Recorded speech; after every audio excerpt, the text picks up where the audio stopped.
Dans un village reculé, niché entre des collines bleues et des lacs argentés, vivait une jeune fille nommée Lyra.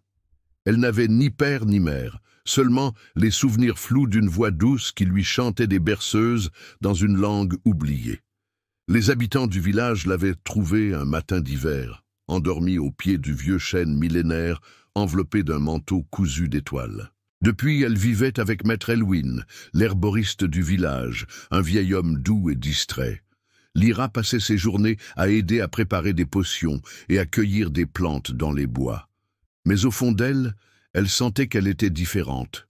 Parfois, les feuilles semblaient frémir à son passage, les lucioles se rassemblaient autour de ses mains, et l'eau des rivières murmurait son nom. Un soir, alors qu'elle s'enfonçait plus loin que d'habitude dans la forêt pour cueillir des fleurs de lune, elle tomba sur un sentier qu'elle n'avait jamais vu. Il était pavé de pierres brillantes et les arbres semblèrent s'écarter à son approche. Curieuse, elle s'y engagea.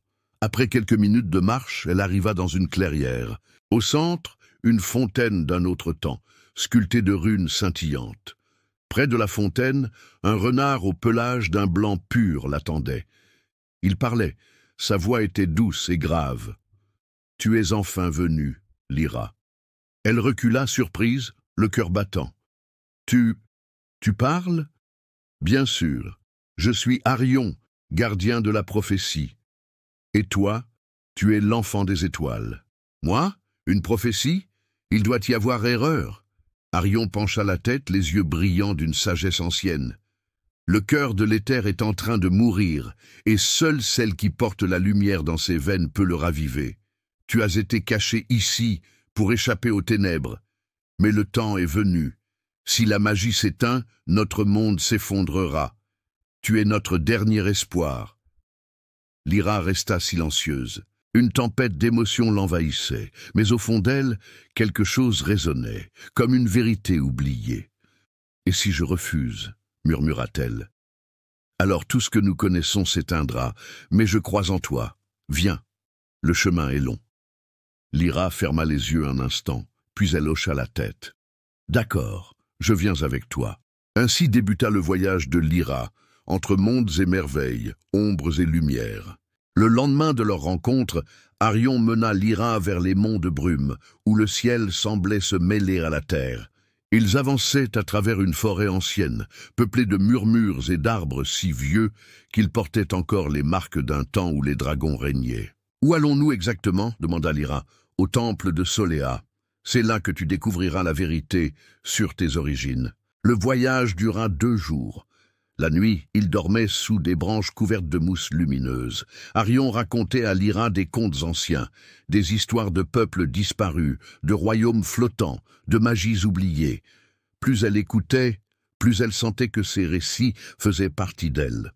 Au matin du 3e jour, ils atteignirent une falaise. En contrebas, dissimulé dans un nuage d'argent, se dressait le temple de Soléa, fait de cristal et de pierres blanches, entouré de fleurs qui ne poussaient nulle part ailleurs.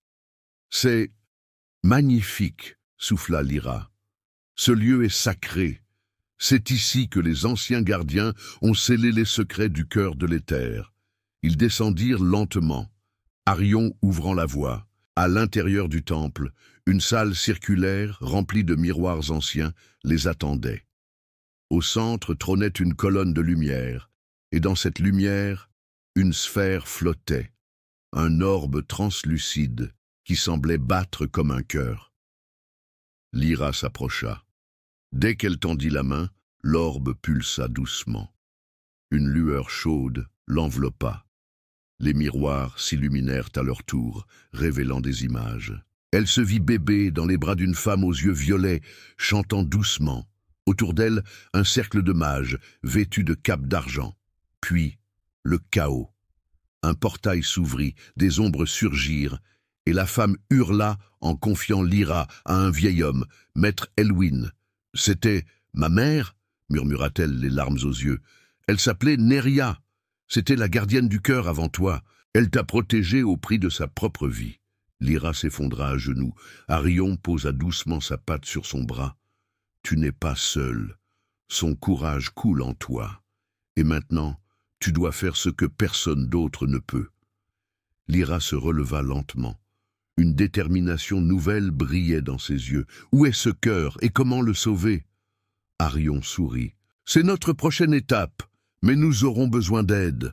En quittant le temple de Soléa, Lyra et Arion se dirigèrent vers la cité de Syndralis, un bastion perdu dans les montagnes rouges, là où les artisans du feu et les alchimistes vivaient en secret. C'est là qu'Arion espérait trouver Kael, un jeune alchimiste prodige dont les connaissances sur les artefacts anciens pourraient les aider à localiser le cœur de El Éther. Syndralis était une ville étrange. Les maisons y étaient sculptées à même la roche, et les rues brillaient de cristaux rouges incrustés dans le sol. De la vapeur s'échappait en permanence des cheminées et des fontaines, parfumant l'air d'arômes métalliques et sucrés. « Et cet alchimiste, il est digne de confiance ?» demanda Lyra. « Kael est un peu particulier, mais son cœur est pur. » Ils le trouvèrent dans un atelier en désordre, au milieu d'explosions miniatures et de fioles colorées. Un garçon aux cheveux en bataille, les mains couvertes de suie, tentait de réparer une créature mécanique qui crachait de petites flammes bleues. « Arion !» s'écria Kael en les voyant. « Et tu m'amènes une humaine ?» « Une humaine pas comme les autres, » répondit Arion. « Elle est l'enfant des étoiles. » Kael haussa un sourcil sceptique mais intrigué. Il observa Lyra de la tête aux pieds, puis tendit la main. « Alors on va sauver le monde? Super, j'embarque. » Lyra rit malgré elle. Kael était direct, un peu maladroit, mais sincère. Ils passèrent la nuit dans l'atelier. Kael leur montra une carte ancienne gravée sur du verre vivant, un artefact unique capable de révéler les flux des énergies magiques du monde. En plaçant un fragment de la lumière du temple de Soléa sur la carte, une zone se mit à scintiller, les ruines d'Eris dans les terres suspendues. « C'est là, » dit Kael. « Le cœur s'y cache, ou plutôt ce qu'il en reste. » Mais à ce moment précis, une ombre passa derrière la fenêtre. Un éclat de froid transperça la pièce. Lyra sentit un frisson la parcourir. « Ils nous ont trouvés, » murmura Arion. La porte explosa. Des silhouettes vêtues de capes noires et de masques d'os entrèrent. Des veilleurs du néant, des serviteurs du vide, cherchant à éteindre la magie pour de bon. « Partez !» hurla Kael en lançant une fiole explosive au sol. Une fumée violette remplit la pièce. Dans le tumulte, Arion attrapa Lyra et l'entraîna par une trappe secrète. Kael les rejoignit, haletant. « Ils savent que tu es en route, Lyra. Ce ne sera plus une quête discrète. Alors on n'a plus le droit à l'erreur, » dit-elle. « Il faut sauver le cœur. » Les terres suspendues n'étaient pas un lieu qu'on trouvait sur une carte ordinaire. C'était un archipel de montagnes flottantes, dérivant au-dessus du monde comme des îles célestes. Le ciel y était toujours pourpre, zébré d'éclairs dorés, et le sol brillait d'une étrange énergie ancienne. Pour les atteindre, Kael construisit un navire volant à partir des plans laissés par son maître, le Ventoriel. Propulsé par une pierre d'éther pure et des hélices ailées, le vaisseau fendit les cieux comme une flèche de lumière. Pendant le vol, Lyra s'entraînait avec Arion à sentir la magie en elle. Il lui apprenait à canaliser les énergies de la terre, du vent et de la lumière. À mesure que les jours passaient, elle devenait plus forte. Elle apprenait à faire danser les flammes, à apaiser les plantes, à écouter les étoiles. Mais plus elle grandissait en puissance, plus le danger grandissait aussi. La nuit, elle rêvait d'un trône noir, dans un vide sans fin. Une voix l'appelait, douce mais glaciale. « Rejoins-moi, tu n'as pas besoin de souffrir. » Arion reconnaissait ces signes. Le maître du néant sent ton pouvoir. Il te cherche, il te désire. Pourquoi moi? Pourquoi pas un autre? Parce que tu es né du cœur. Et il a besoin de ton essence pour le briser à jamais. Le Ventoriel arriva enfin près des ruines d'Aéris. Une immense île suspendue, couverte de tours brisées, de ponts brumeux et d'arbres dorés. Le silence y était total, comme si le temps lui-même y avait été figé. En explorant les ruines, ils trouvèrent une ancienne chambre sacrée, au centre de laquelle flottait un fragment du cœur de l'Éther, un cristal en forme de larme, vibrant d'une lumière douce. Mais à peine Lyra eut-elle posé la main dessus que le sol trembla. Un portail d'ombre s'ouvrit. Une silhouette en sortit, grande, vêtue de noir, aux yeux vides comme le néant. « Enfin, souffla-t-il, l'enfant est à moi. » Kaël se plaça devant Lyra. « Tu ne la toucheras pas. » Mais d'un simple geste, l'ombre le repoussa contre un mur. Arion bondit, ses crocs brillants, mais fut arrêté par une barrière invisible. Le maître du néant tendit la main vers Lyra. « Donne-moi le cœur, ou je détruis tout ce que tu aimes. » Lyra sentit alors quelque chose naître en elle, une chaleur ancienne, un chant intérieur. Elle se redressa, ferma les yeux, et la lumière explosa. Une onde de magie pure emplit la salle, projetant le maître hors du sanctuaire. Le fragment du cœur se lia à elle, fusionnant avec son essence. Quand elle rouvrit les yeux, sa silhouette brillait d'une aura blanche et or. « Tu n'auras pas ce monde, ni moi. » Après l'affrontement aux ruines d'Aéris, le Ventoriel reprit son envol, blessé, mais encore vaillant. Kaël, malgré quelques côtes cassées, souriait fièrement. « Tu es une vraie héroïne, Lyra. Même moi, je n'aurais pas pensé que tu pouvais dégager une telle lumière. » Mais Lyra restait silencieuse. Le fragment du cœur résonnait en elle comme un second battement de cœur. Elle sentait une présence douce l'accompagner, comme un souffle maternel, celui de Neria, sa mère, à travers la mémoire du cœur. « Nous ne sommes pas seuls, » murmura-t-elle. « Le cœur me montre la voie. Il restait 2 fragments, perdus dans des lieux où le monde touchait l'invisible. Grâce à la magie d'Arion, ils empruntèrent les sillages du songe, des portails cachés dans les rêves, leur permettant de traverser des réalités oubliées. Le 2e fragment reposait dans la vallée des mémoires, un lieu où chaque pierre chantait le passé.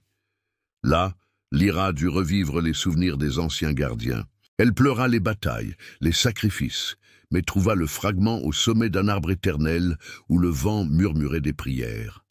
Le dernier était plus difficile, le sanctuaire miroir, un palais de glace au-delà du monde, où l'on faisait face à son reflet intérieur.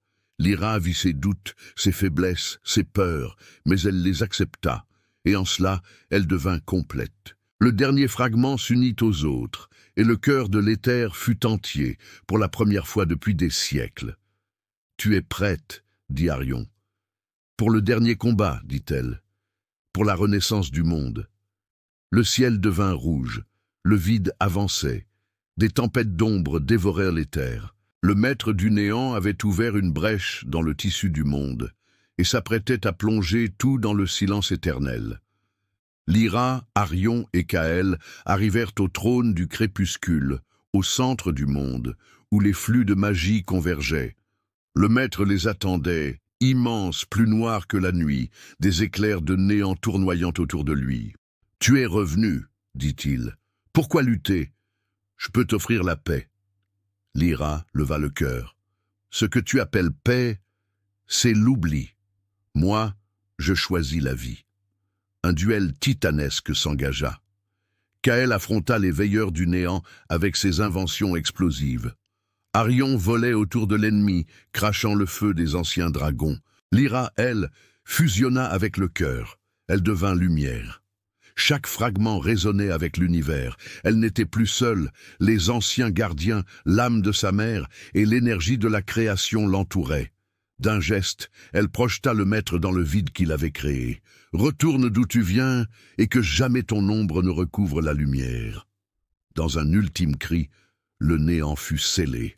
Le monde respira à nouveau, les terres dévastées reprirent vie, les rivières rechantèrent, les étoiles dansèrent au firmament comme pour célébrer le retour de l'équilibre.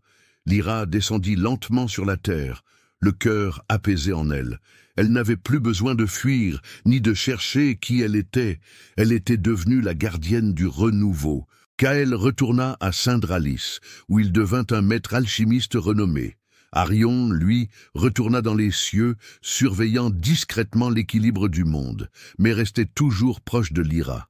Et elle, que fit-elle? Elle bâtit un sanctuaire ouvert à tous. Un lieu où la magie, la science, la paix et la mémoire vivaient en harmonie. Les enfants y venaient pour apprendre. les anciens pour transmettre, et le monde devint meilleur. Un jour, alors qu'un coucher de soleil dorait les montagnes, Lyra écrivit dans son journal « Ce n'est pas la puissance qui sauve le monde, mais le choix de croire en lui et en l'amour qu'on y sème. » Et le vent emporta ces mots au-delà des étoiles.